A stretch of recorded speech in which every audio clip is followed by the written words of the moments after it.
Çaylardan Tuna'ya Kızılçin'le arası var. Düştük kara sevdaya, loy loy gönül güzel yarası var.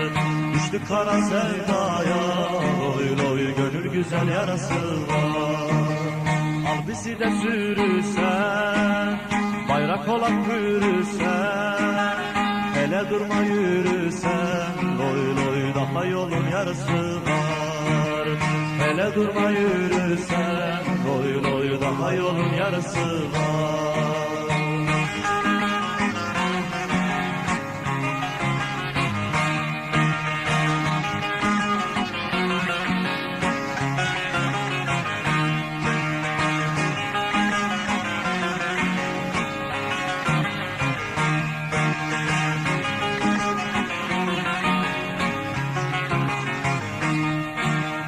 Ölüm bize ağır gelmez, kara topraklar gelmez, zindanları zor gelmez, loy loy gözlerinin karası var.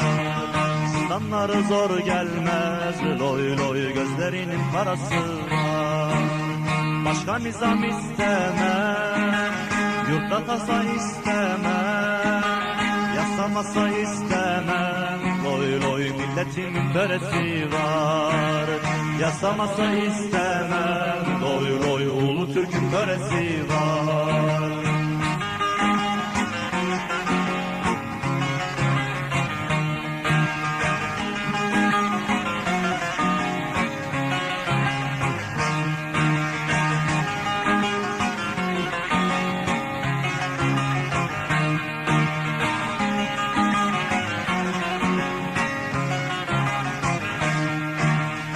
Ülkedir uzakta, yaralıdır tuzakta, uzağında kalsak da, loy loy gönlümüzde orası var. Uzağında kalsak da, loy loy gönüllerde orası var. Ele surata asacak, zalime kan kusacak, sanma böyle susacak, loy loy fırtınası borası var.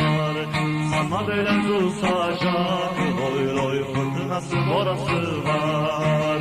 Sanma böyle susacak, loy loy fırtınası borası var.